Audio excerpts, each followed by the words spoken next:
Hello and welcome to बाइक्यूल्स। तो आज के लेक्चर में बात करेंगे generation and conduction of nerve impulse के बारे में।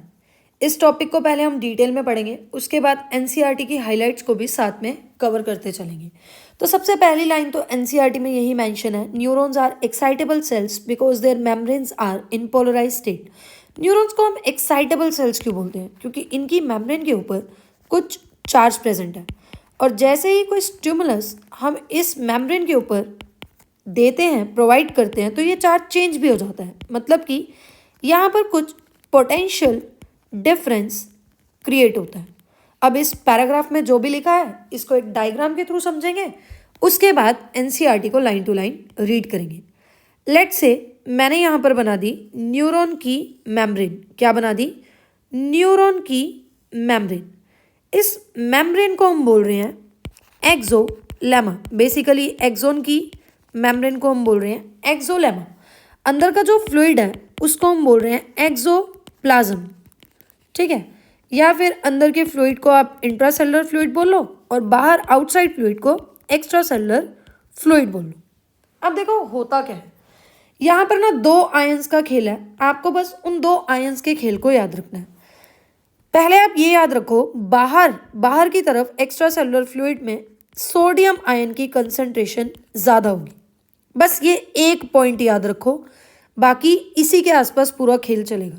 बाहर सोडियम आयन की कंसंट्रेशन ज़्यादा है तो अंदर सोडियम आयन की कंसंट्रेशन कम है। दूसरा आयन है हमारे पास पोटेशियम आयन। बाहर अगर सोडियम की कंसंट्रेशन ज़्यादा है तो पोटेशियम की कंसंट्रेशन कम, और अंदर अगर सोडियम की कंसंट्रेशन कम है तो पोटेशियम की कंसंट्रेशन ज़्यादा। ये बात हमने याद रखनी है। दूसरा याद रखो, अंदर की तरफ कुछ प्रोटीन्स हैं, जिन प्रोटीन्स को हम बोल रहे हैं नेगेटिवली चार्ज्ड प्रोटीन्स। क्या बोल रहे हैं? Negative charged proteins. उसके अलावा इस मेम्ब्रेन में कुछ चैनल्स प्रेजेंट हैं। वैसे तो चैनल्स तीन तरह के होते हैं, लाइगेंड गेटेड, जिनको एक्टिवेट होने के लिए कुछ मॉलिक्यूल्स की बाइंडिंग की यानी न्यूरोट्रांसमीटर या हॉर्मोन्स की बाइंडिंग की रिक्वायरमेंट होती है। दूसरा आपने याद रखना है वोल्टेज गेटेड चैनल, जो स्पेसिफिक वोल्टेज यानी स्पेसिफिक पोटेंशियल डिफरेंस पे खुलेंगे। तीसरा याद रखो leaky channel. Leaky channel sodium ions के लिए यानी सोडियम लीकी चैनल, और पोटेशियम आयंस के लिए यानी कि पोटेशियम लीकी चैनल।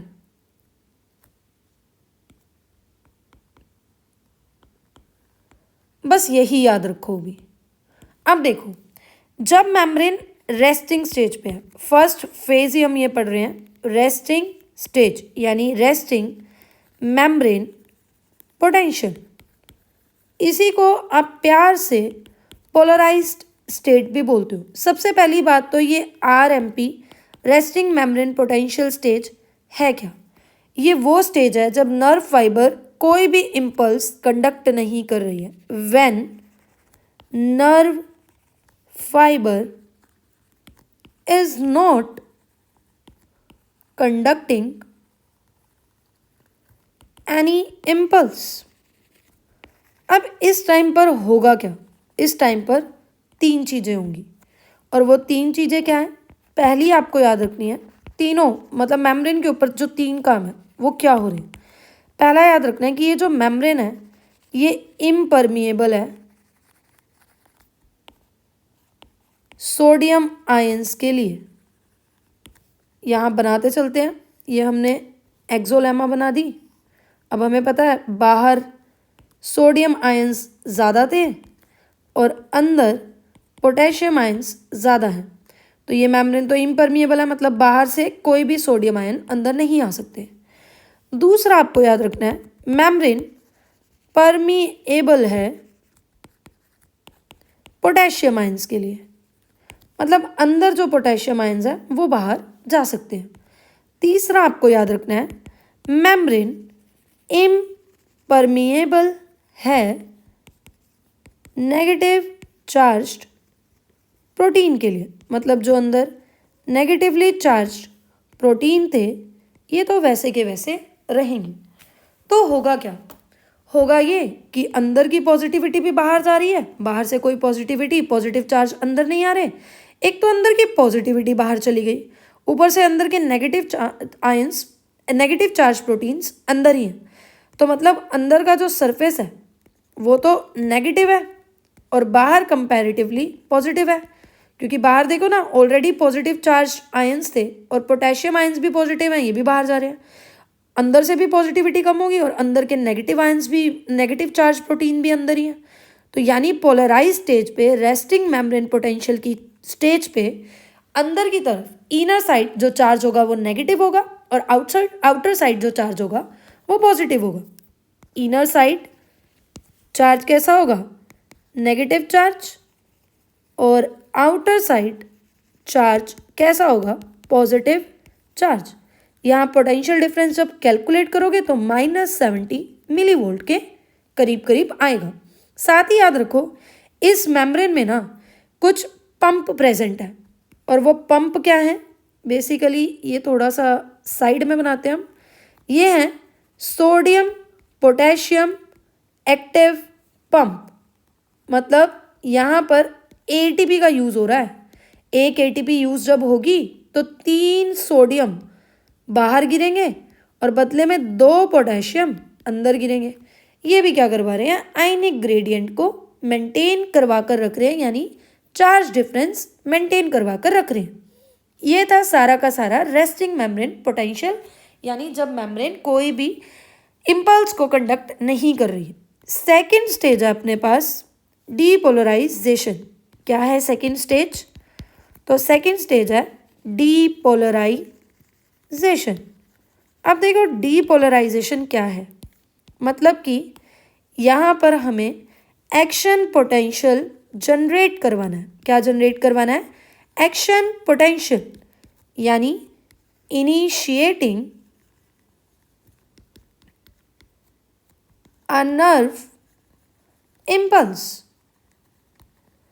देखो अब तक आपने सिर्फ पोलराइज्ड स्टेट पढ़ी है ना, सिर्फ पोलराइज्ड स्टेट पढ़ी ना, जिसमें हमने देखा बाहर पॉजिटिव चार्ज है और अंदर की तरफ नेगेटिव चार्ज है। अब इस मेम्ब्रेन पे हम कुछ स्टिमुलस, जिसको हम बोलेंगे थ्रेशोल्ड स्टिमुलस, यहाँ कुछ स्टिमुलस एक्ट करेगा। और थ्रेशोल्ड स्टिमुलस मतलब वो मिनिमम अमाउंट का स्टिमुलस जिसकी वजह से एक्शन पोटेंशियल जनरेट होगा, और ये स्टिमुलस होगा लगभग -55 मिलीवोल्ट का। तो जैसे ही इस मेम्ब्रेन को -55 मिलीवोल्ट का स्टिमुलस मिलेगा, यहाँ पर सोडियम वोल्टेज गेटेड चैनल खुल जाएंगे। अब सोडियम वोल्टेज गेटेड चैनल खुलेंगे तो सोडियम आयन अंदर आएंगे।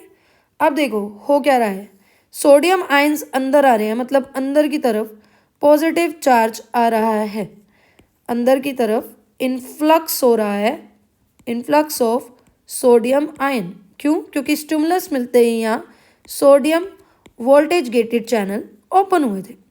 तो अंदर का जो सरफेस है वो अब कंपैरेटिवली पॉजिटिव हो जाएगा, क्योंकि अंदर पॉजिटिव चार्ज आ गए, और जो बाहर का सरफेस है वो नेगेटिव हो जाएगा। मतलब डीपोलराइजेशन के टाइम पर क्या हो रहा है, डीपोलराइजेशन के टाइम पर रैपिड इनफ्लक्स हो रहा है सोडियम आयंस का, जिसकी वजह से पोलैरिटी में रिवर्स आ रहा है, रिवर्सल ऑफ पोलैरिटी। मतलब अब आउटर सरफेस जो कि पहले पॉजिटिव था वो अब नेगेटिव हो चुका है, और इनर सरफेस जो कि पहले नेगेटिव था वो अब पॉजिटिव हो चुका है। क्लियर। इसके बाद क्या होगा, अच्छा इसी स्टेज को हम डीपोलराइजेशन बोल रहे थे।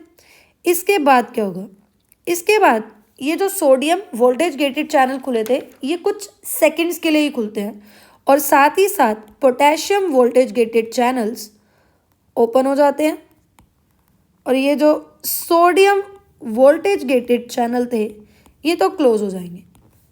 ठीक है, तो जितना सोडियम अंदर आ रहा था अब और सोडियम अंदर नहीं आ पाएगा, क्योंकि अब तो हमारे पास potassium voltage gated channel open हो चुके हैं।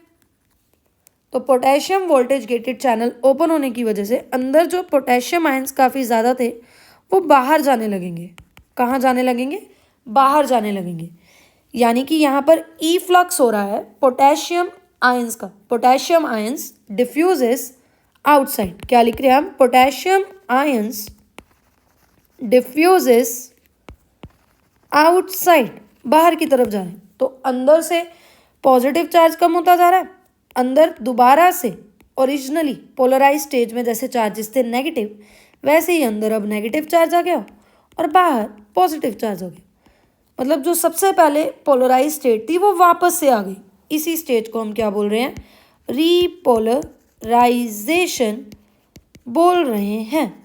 आई होप ये आपको क्लियर हो चुका है। क्लियर? ये तो था हमारा बेसिक कॉन्सेप्ट। अब हम इसे पढ़ेंगे कि इस कॉन्सेप्ट को यूज़ कर कर नर्व इम्पल्स कैसे कंडक्ट होती है, यानी कि कंडक्शन ऑफ नर्व इम्पल्स। यहाँ पर बनाएंगे हम एक न्यूरॉन की मेम्ब्रेन, बेसिकली एक्सॉन की मेम्ब्रेन, और 3 पॉइंट ले लेंगे। ये 3 पॉइंट क्या है? Point A, point B, point C. तीनों स्टेज पे रेस्टिंग मेम्ब्रेन पोटेंशियल कंडीशन है, यानी पोलराइज्ड स्टेट है। पोलराइज्ड स्टेट मतलब बाहर पॉजिटिविटी ज़्यादा और अंदर नेगेटिविटी ज़्यादा। इधर भी बाहर पॉजिटिव और अंदर नेगेटिव, बाहर पॉजिटिव और अंदर नेगेटिव। जैसे ही यहाँ पर थ्रेशोल्ड स्टिमुलस मिला, क्या मिला? Threshold stimulus. थ्रेशोल्ड स्टिमुलस कितना था? -55 मिली वोल्ट का। तो यहाँ पर क्या खुले? Sodium channels, voltage gated channels खुल गए, जिसकी वजह से सोडियम आयन अंदर आएंगे। जैसे ही सोडियम आयन अंदर आएंगे तो अंदर पॉजिटिव एनवायरनमेंट हो जाएगा, मतलब अंदर चार्जेस पॉजिटिव हो जाएंगे और बाहर कैसे हो जाएंगे? तो बाहर चार्जेस नेगेटिव हो जाएंगे। बाहर चार्जेस कैसे हो गए? नेगेटिव हो गए। तो देखो, अब ए पर स्टिमुलस आया था तो ए पर चार्जेस की पोलैरिटी रिवर्स हो चुकी है और बी पर ओरिजिनली जैसे थे, मतलब ये जो ए पॉइंट है ये पोलराइज से डीपोलराइज्ड हो चुकी है। तो यहाँ एक सर्किट कंप्लीट हो रहा है। पॉजिटिव से नेगेटिव करंट फ्लो करेगा। कैसे फ्लो करेगा? पॉजिटिव से नेगेटिव करंट फ्लो करेगा, यानी अंदर की तरफ ए से बी करंट फ्लो करेगा और बाहर की तरफ बी से ए करंट फ्लो करेगा। करंट कैसे फ्लो करेगा? अंदर की तरफ इनसाइड ए टू बी और बाहर की तरफ यानी कि outside B to A current flow करेगा। क्लियर?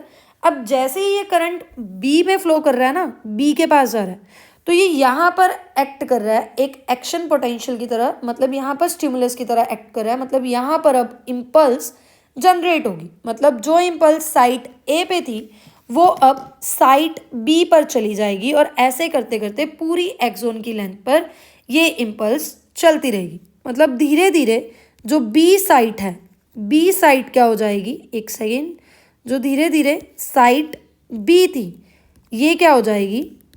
पोलराइज से डीपोलराइज्ड। और क्योंकि ये इम्पल्स शॉर्ट लिव्ड थी तो ए साइट वापस से रीपोलराइज्ड हो जाएगी और यही चीज़ यही इम्पल्स पूरे एक्सोन में जनरेट होती रहेगी। आई होप आपको ये कॉन्सेप्ट समझ आया होगा। इसी को चलो हम एनसीईआरटी में पढ़ते हैं, तो जिसको जो भी डाउट होंगे वो क्लियर हो जाएंगे। तो देखो, हमने पढ़ा न्यूरॉन्स एक्साइटेबल सेल्स हैं क्योंकि इनके मेम्ब्रेन के ऊपर कुछ चार्जेस हैं। दूसरा हमने पढ़ा कि different type of ion channels are present in neuron membrane. हमने पढ़ा ना कि वोल्टेज गेटेड चैनल और लीकी चैनल न्यूरॉन की मेम्ब्रेन पर प्रेजेंट है। ये चैनल्स जो हैं ये सिलेक्टिवली परमिएबल हैं डिफरेंट आयंस के लिए। जब न्यूरॉन कोई भी इम्पल्स जनरेट नहीं कर रहा, when neuron is not conducting any impulse, यानी वो रेस्टिंग स्टेज पे है, तो एक्सोनल मेम्ब्रेन कंपैरेटिवली मोर परमिएबल है पोटेशियम आयंस के लिए। देखो, हमने पढ़ा था ना, लेट से हमने ये मेम्ब्रेन बना दी, अंदर के पॉजिटिव ज़्यादा थे और बाहर एन ए पॉजिटिव ज़्यादा थे। रेस्टिंग स्टेज के टाइम पे ये एक्सोन मेम्ब्रेन परमिएबल है के पॉजिटिव के लिए, मतलब के पॉजिटिव तो बाहर जा सकते हैं, पर इम्परमिएबल है Na पॉजिटिव के लिए, Na पॉजिटिव अंदर नहीं आ सकते। Similarly the membrane is impermeable to negatively charge proteins present inside axoplasm. अंदर जो नेगेटिवली चार्ज प्रोटीन थे इसके लिए भी मेम्ब्रेन इम्परमिएबल है, मतलब ये भी बाहर नहीं जा सकते। Consequently, the exoplasm inside the exon contain high concentration of K positive and negative charge protein and low concentration of Na positive. हमने तो देखा था अंदर ICF में क्या है, K पॉजिटिव ज़्यादा है और नेगेटिव चार्ज प्रोटीन ज़्यादा है, और बाहर Na पॉजिटिव ज़्यादा है। इन कॉन्ट्रास्ट फ्लूइड आउटसाइड यानी ECF एक्स्ट्रा सेलुलर फ्लूइड में क्या है, low concentration of K positive, मतलब बाहर K पॉजिटिव कम है और high concentration of Na positive, Na positive ज़्यादा। These ionic gradients across the resting membranes are maintained by active transport of ions by sodium potassium pump। अब यहाँ पर हम sodium potassium की पंप की बात भी कर रहे थे कि यहाँ पर सोडियम पोटेशियम पंप प्रेजेंट है। जो सोडियम पोटेशियम पंप क्या कर रहा है, 3 सोडियम को बाहर फेंक रहा है, यानी 3 Na पॉजिटिव को बाहर फेंक रहा है और 2 Na पॉजिटिव को सेल के अंदर लेकर आ रहा है। As a result outer surface of the axonal membrane poses positive charge, क्योंकि Na पॉजिटिव 3 बाहर जा रहे हैं और पोटेशियम सिर्फ 2 अंदर आ रहे हैं, तो जो आउटर सरफेस है वो पॉजिटिवली चार्ज है, बाहर ज़्यादा पॉजिटिव चार्ज है, और इनर सरफेस नेगेटिवली चार्ज है। इसीलिए इस स्टेज को हम पोलराइज्ड भी बोल रहे हैं और रेस्टिंग मेम्ब्रेन पोटेंशियल स्टेज भी बोल रहे हैं। आई होप आपको यहाँ तक क्लियर होगा। उसके बाद देखो हमें ये डायग्राम दिया हुआ है जिसमें इम्पल्स कंडक्शन बता रहे हैं। बेसिकली क्या दिया हुआ है, ये एक मेम्ब्रेन है, ये पॉइंट ए, ये अगला पॉइंट क्या है बी। नॉर्मल कंडीशन में तो बाहर कैसे हम पॉजिटिव चार्ज है और अंदर नेगेटिव है। यहाँ पर हमने कुछ स्टिमुलस प्रोवाइड किया था, स्टिमुलस प्रोवाइड करते ही सोडियम वोल्टेज गेटेड चैनल खुले और सोडियम आयंस अंदर आ गए। जैसे ही सोडियम आयंस अंदर आए, सोडियम आयंस के अंदर आने की वजह से पोलैरिटी रिवर्स हो गई, अंदर पोलैरिटी पॉजिटिव होगी और बाहर क्या होगी, नेगेटिव। अब पॉइंट बी पे आप क्या देख रहे हो, पॉइंट बी पे तो हम यही देख रहे हैं कि बाहर पॉजिटिव है अंदर नेगेटिव, मतलब पोलैरिटी चेंज है। तो करंट फ्लो करता है पॉजिटिव से नेगेटिव, मतलब अंदर की तरफ ए से बी और बाहर की तरफ B to A current flow करेगा। धीरे धीरे ये स्टिमुलस आगे जाता रहेगा। अब बी स्टेज क्या हो जाएगी, डीपोलराइज्ड, और ए वापस से पोलराइज्ड, मतलब ए क्या हो जाएगी, रीपोलराइज्ड हो जाएगी। ये ऊपर हम समझ चुके हैं। तो देखो इसी को एनसीईआरटी में पढ़ लेते हैं। You might be curious to know about mechanism of generation of nerve impulse and its conduction along axon when a stimulus is applied at site A on the polarized membrane. Membrane polarize थी, तो let say हमने A पे stimulus apply किया। Stimulus apply करते ही यहाँ पर Na positive freely permeable हो गए, मतलब यहाँ अंदर की तरफ Na पॉजिटिव आते रहेंगे, जिसकी वजह से rapid influx of Na positive हो रहा है, यानी पोलैरिटी चेंज हो जाएगी। अब अंदर की तरफ पॉजिटिव चार्ज आ जाएगा और बाहर नेगेटिव चार्ज आ जाएगा। ठीक है, यानी आउटर सरफेस नेगेटिवली चार्ज हो गई और इनर सरफेस पॉजिटिवली चार्ज हो गई। ठीक है, मतलब ये जो पोलराइज्ड स्टेट थी ये अब डीपोलराइज्ड हो चुकी है। ये जो इलेक्ट्रिकल पोटेंशियल डिफरेंस है साइट ए पे, इसी को एक्शन पोटेंशियल बोल रहे हैं और इसी को नर्व इम्पल्स भी बोल रहे हैं। इमिडिएटली साइट बी पर भी ये जो चार्जेस हैं, ये जो इम्पल्स है, ये आगे जाती रहेगी। साइट बी पे हम क्या देख रहे हैं, बाहर की तरफ पॉजिटिव चार्ज है और अंदर की तरफ नेगेटिव। अब यहाँ पर एक सर्किट कंप्लीट हो चुका है जिसकी वजह से करंट फ्लो करेगा इनर साइड पे ए से बी पॉजिटिव से नेगेटिव, और बाहर आउटर साइड पे बी से ए पॉजिटिव टू नेगेटिव। यानी करंट क्या कर रहा है, फ्लो कर रहा है इनर साइड पे ए से बी और आउटर साइड पे बी टू ए, ताकि ये सर्किट कंप्लीट हो जाए। ठीक है, अब ऐसे ही ये एक्शन पोटेंशियल बी तक जाएगा। ये जो इम्पल्स है ये ए से बी तक जाती रहेगी और पूरे एक्सोन में ऐसे ही ट्रैवल करती रहेगी। अब ये जो वोल्टेज गेटेड चैनल सोडियम के लिए खुले थे, ये तो स्टिमुलस इंड्यूस थे, तो थोड़ी देर के लिए ही खुले थे। क्विकली क्या हो जाएंगे, पोटेशियम गेटेड चैनल भी खुल जाएंगे और with in fraction of second potassium ions बाहर जाते रहेंगे, ताकि जो मेम्ब्रेन की पोलैरिटी है वो वापस से ओरिजिनल पोलैरिटी आ जाए। इसी को हम रीपोलराइजेशन भी बोलते हैं। आई होप आपको ये टॉपिक क्लियर हो चुका होगा। अगर आपको ये टॉपिक क्लियर हुआ है तो please do like, subscribe and share बाइक्यूल्स। Thank you so much.